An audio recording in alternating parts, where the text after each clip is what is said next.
With that, I am going to open up public comment. Please come to the microphone. State your name and address, please.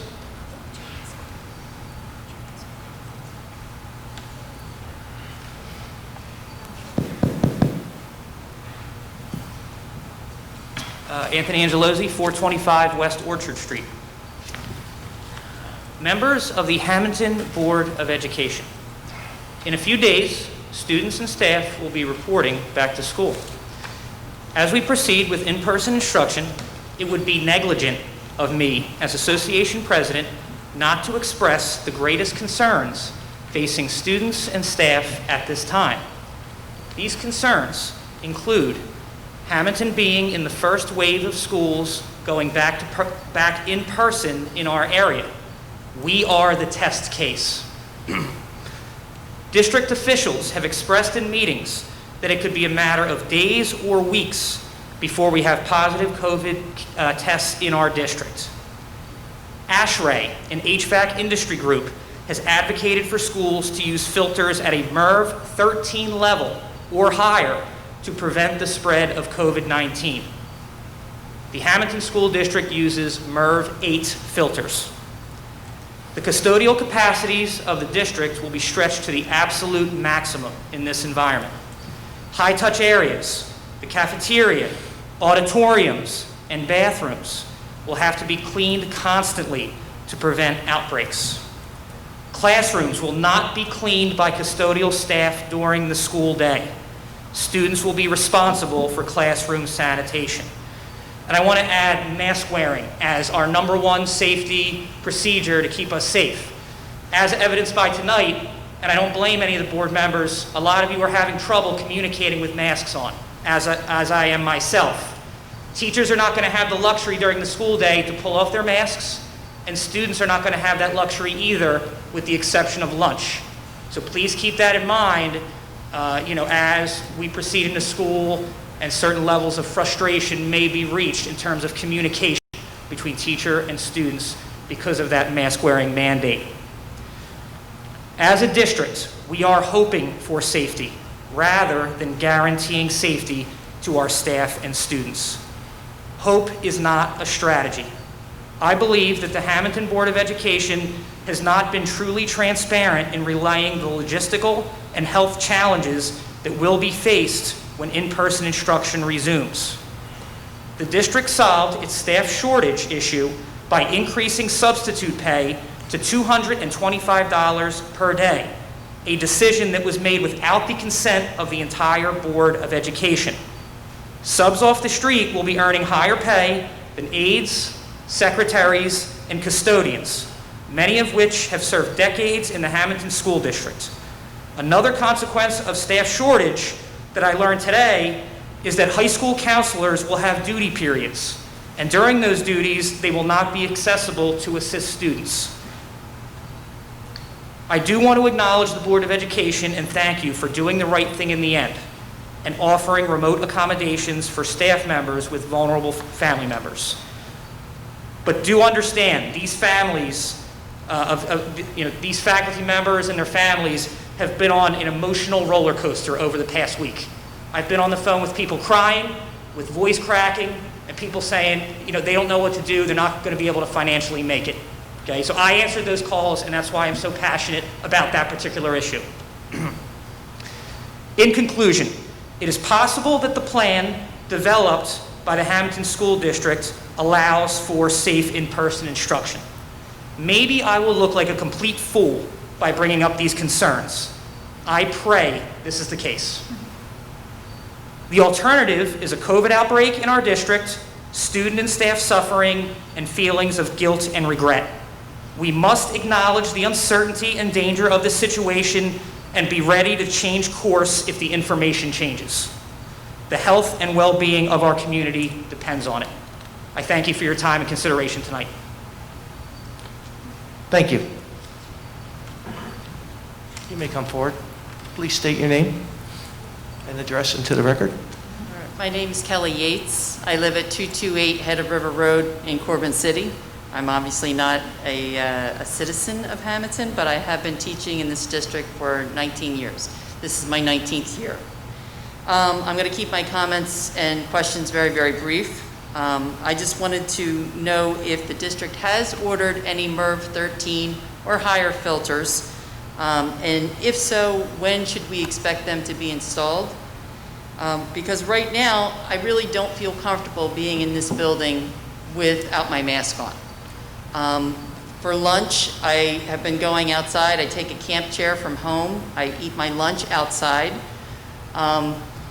You know, we were instructed to, when we do our instructional videos, they want us to do them without the masks on because, you know, the kids want to see our faces. They want us to relate to them.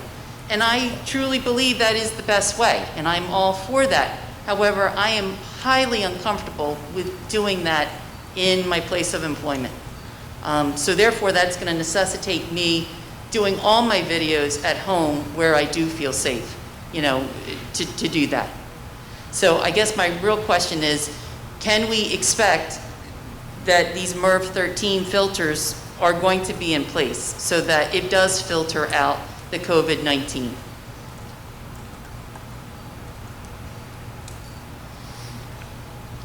Are you finished? Yes, I am.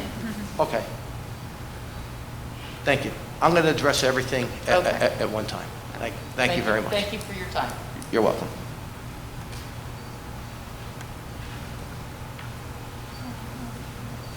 Again, please state your name and address into the record. Thank you. Carrie Boyle, 742 Mays Landing Road, Hamilton.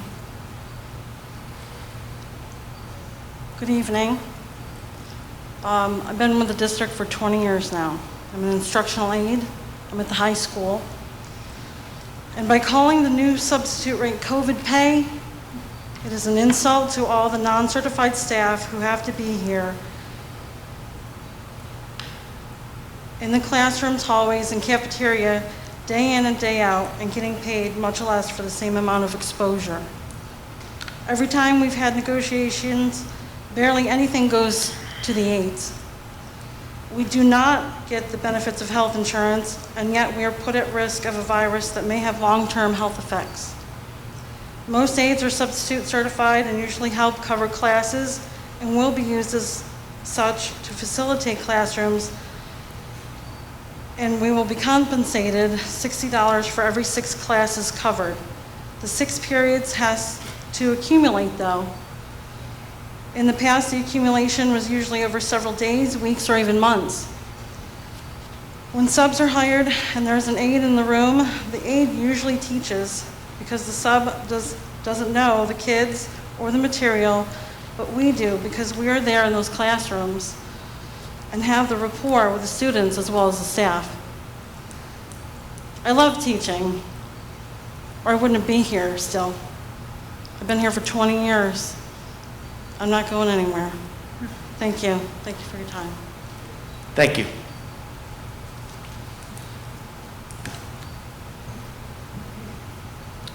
Good evening, everyone. I am Barbara Rowe, R-H-E-A-U-L-T, 2554 Fifth Avenue in Sweetwater. I'm a 22-and-a-half-year educator in Mullica Township Schools. I had COVID along with my son and my husband, and I am still suffering complications from COVID. But I'm prepared to go back to my district. I'm here, though, speaking to you as the new Atlantic County Council of Education Association's president, and speaking on behalf of the members of the Hamilton Education Association, who I represent. I am here to request that this Board of Education and Administration continue to discuss and bargain in good faith and continue to be transparent and genuine with the Hamilton Education Association. They are not here demanding an all-remote start to the school year. They are not threatening this school community. They simply have concerns over unanswered working conditions and questions of health and safety issues that continue to linger regarding your back-to-school plan. As educators, we all recognize that our students best learn while we are all in school, in normal times. But we are in a pandemic, so let's be realistic. And while I am sure everyone has worked hard to collaborate and develop this restart plan, the Hamilton Education Association deserves more than vague assurances to their concerns. This Board of Education has an obligation to come into mutual agreement with the Hamilton Education Association regarding the impact of your school restart and recovery plan and the implementation of said plan. Pursuant to Chapter 123 Public Law 1974, the association has a right to negotiate and question a plan that implements changes in terms and conditions of employment, creates new terms and conditions of employment based upon a new topic, in this case, the corona SARS-CoV-2 virus, and anything that changes the terms and conditions of an employment mid-contract by approving a plan based upon inconsistent, contradictory, and unclear directives, orders, and guidelines by the New Jersey Department of Education, the New Jersey Department of Health, and the executive legislative branches of New Jersey government during this global pandemic. The Hamilton Education Association has sought assurances from administration and this Board of Education regarding the safety of our schools. Mr. Angelozzi has demonstrated immediate concerns to administration and Board of Education regarding the impact that the plan has on terms and conditions of employment. The Hamilton Education Association has repeatedly requested information regarding the plan, including but not limited to policies, directives, plans, procedures, paid administrative leave, resources, PPE, teachers, staff assignment of duties, work day, work year, calendar, and/or holiday changes, evaluation, training, etc. These requests have been made in good faith effort to reach agreement on matters concerning the terms and conditions of employment affected in the design and implementation of the plan. Mr. Angelozzi has made said requests in accordance with applicable laws. Know that PERC has noted further that majority representatives, Mr. Angelozzi and the AGA, have been granted access to information in a variety of contexts, such as detailed medical information when potentially relevant to representational duties. Clearly, the information sought by the Hamilton Education Association is relevant. And for Mr. Donio, I am quoting the Maurice River Township Board of Education PERC number 87-91, scope of bargaining with health threats. The Hamilton Education Association desires answers to their questions and wish to negotiate and bargain and discuss the terms and conditions of employment during this global pandemic, as well as to ensure the safety of students and staff and to assure the public that it has taken all possible measures to ensure the safety of students and staff. I'm not here to lecture you. I am here, though, to respectfully request that this Board of Education sit down in good faith and answer the Hamilton Education Association's questions. And cease and desist with the disingenuous radio interviews and the divisive ads seeking substitutes as a way to silence the voices of my members. Please negotiate and discuss in a transparent manner and in good faith, because we are all in this together. The Hamilton Education Association members deserve this, and they deserve more than vague assurances to their concerns. Thank you. Thank you. You may stay. All right, good evening, everyone. Well, I just didn't want to touch it, but that's okay. Okay, Tracy Angelozzi, 425 West Orchard Street. My name is Tracy Angelozzi. I am a mother, wife, and English teacher of 16 years at Hamilton High School. Our daughter is entering the 7th grade at Hamilton Middle School, and our son is entering the 4th grade at the West. I am a stakeholder in this community. I am not here to reverse your decision. I am not here to tell you to go full remote. Teachers are not refusing to work. Teachers are certainly not lazy. Teachers are here tonight for clarification and to express concerns. In the Atlantic City Press, Mr. Mento said the restart plan was unanimously approved and that the board is full steam ahead.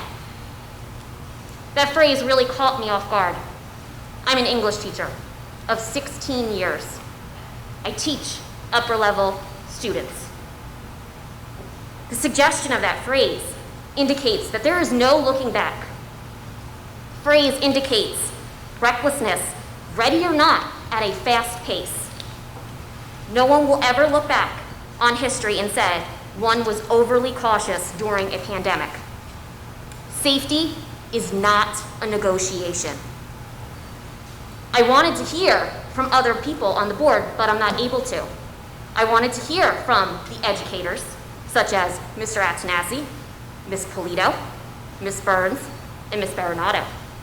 I wanted to hear what they had to say if they were concerned about this plan. Thank you. Thank you. And I will just briefly address the full stand. I understand you are an English teacher. I am a blueberry farmer. I made those comments, in a way saying, we're going forward with the plan that has been implemented. I think you read a little too much into those statements. Thank you. We can respectfully disagree on that. Thank you. That's fine. Good evening. Good evening. Yes, please. Good evening. Gabrielle Desort, 2347 Atco Avenue, Atco. I say my town because I notice a lot of people don't say their town. They take it for granted. They're from Hamilton. My children have gone to the school district here. I still have one in school here. And I speak for not just my child who's a student, but I speak for their friends that I've heard from. No one so far up here, at least I don't recall hearing it under this mask, that they've expressed any concerns for the students. No one has ever really said anything tonight advocating for the students. They want to be in school. They want in-class learning. They need normalcy. We all used to say that word, normalcy. They need normalcy. Yes, they do. Apparently, we've forgotten that through all this. Their emotional well-being. We haven't said that. I haven't heard that said yet. Yes, we're concerned for safety. Of course we are. We're concerned for safety. Are we overly concerned sometimes? I feel like we're a little overly concerned. You take your children to ShopRite. You take your children to Target. You take them wherever you go. Are you asking for everyone in that Target to wear an N95 mask? You're in there long enough. You're in there 2 hours probably. Who knows? They need to be in school. They need to be in school. They do need to stay safe. I think a hybrid is the way to go. It's a win-win for everyone. It's a win-win for the teachers. It's a win-win for the students. And isn't it what we said in the beginning? We're all being inconvenienced some way. We all are. Parents, teachers who are parents. At the end of the day, it's about our students. That was another comment made. Another comment was made, we all need to rise to the occasion. Well, we do, including the teachers, including the parents, and everyone. We need the students in the school, we need them in the classroom with the teacher. They're regular teachers. It's best that they don't have the subs. I think it's great if we have it as a backup, as we normally do. They need their regular teachers and they need face-to-face learning. Not everyone can learn remotely. They need in-person lessons, and I think we really need to put them first.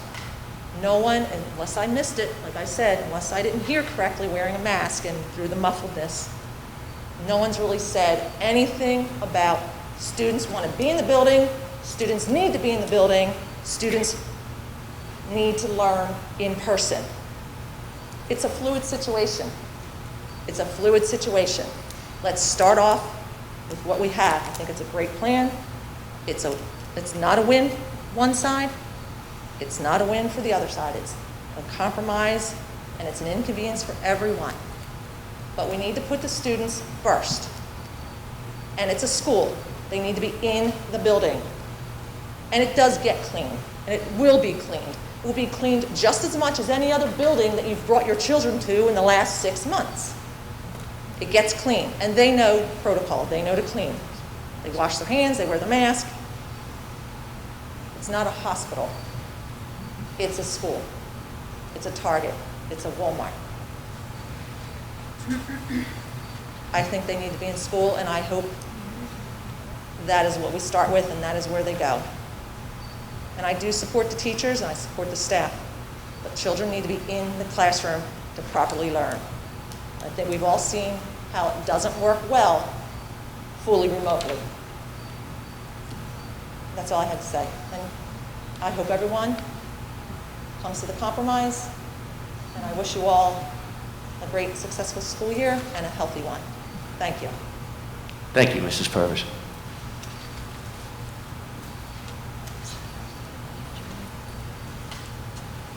Good evening. My name is Lauren Wilson. I reside at 215 Jamestown Boulevard in Hamilton.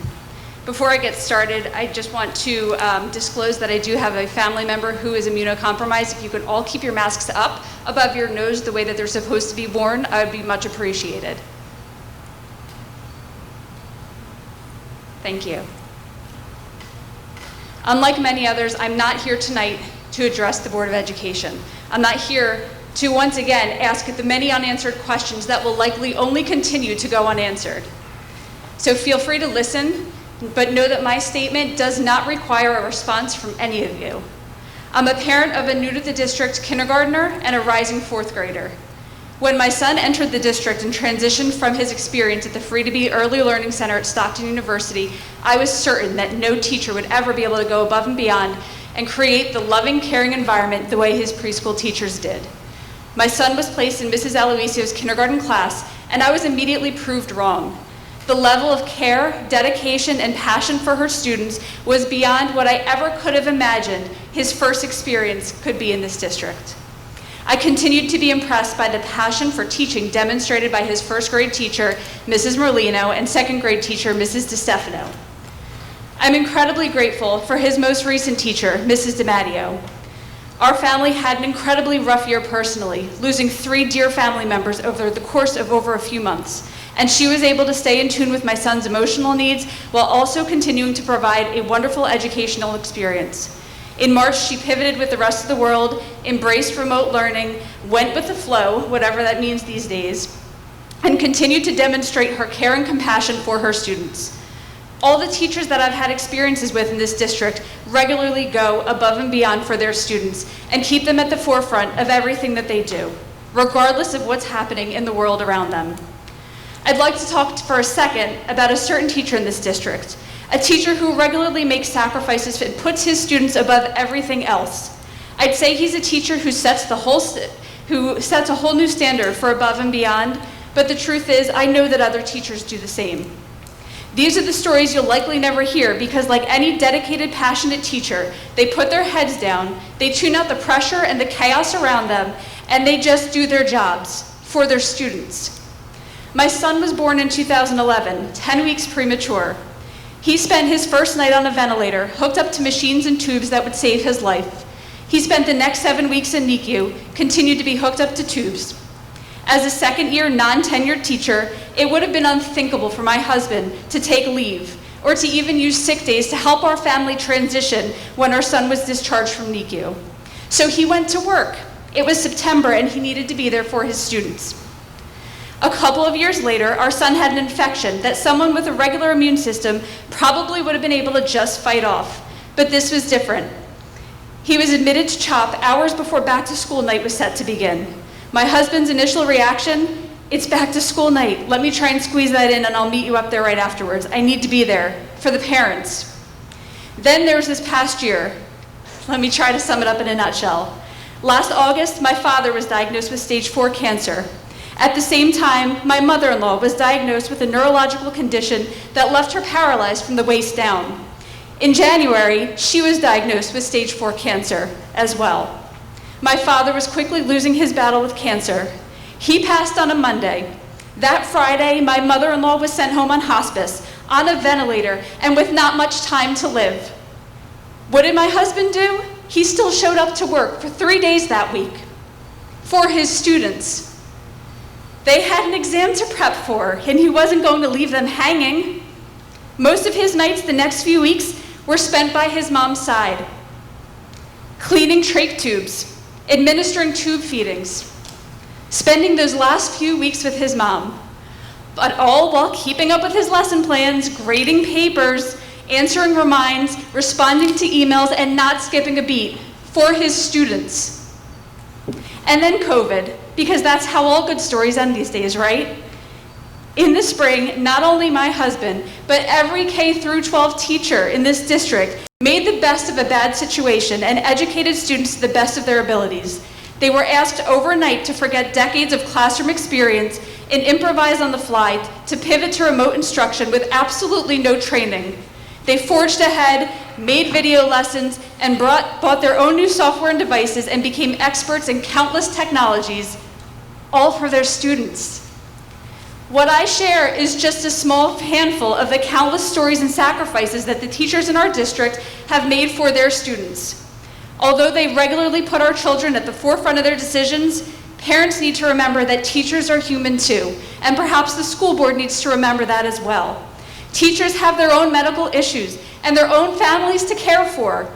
Some of these families, to the inconvenience of our Board of Education, happen to have their own health issues as well. Several teachers in this district came forward with their health and safety concerns and requests for accommodations so they could still do their job while keeping their at-risk family just a little bit safer. The not-so-subtle message from your school board president during the last meeting was that teachers are lazy. They don't want to come back to work. They would look for any flimsy excuse to stay home, and not one Board of Education member disagreed. The message was again reiterated in today's press article where your school board president states that teachers' requests for accommodations due to a compromised family member are a blatant, obvious attempt to force our hand to open the schools completely remotely. What a twisted, selfish state of mind to think this is about you or any member of the Board of Education. Imagine if your child had a severe peanut allergy and you were forced to work in a peanut factory.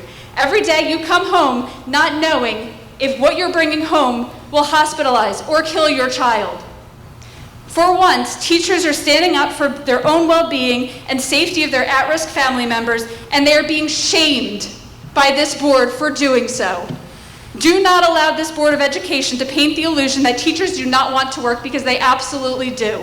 I want to close with a very clear message to the parents of K-12 children in our district. There's no doubt education will look different and feel different this year. We are all starting from a blank slate with very little direction.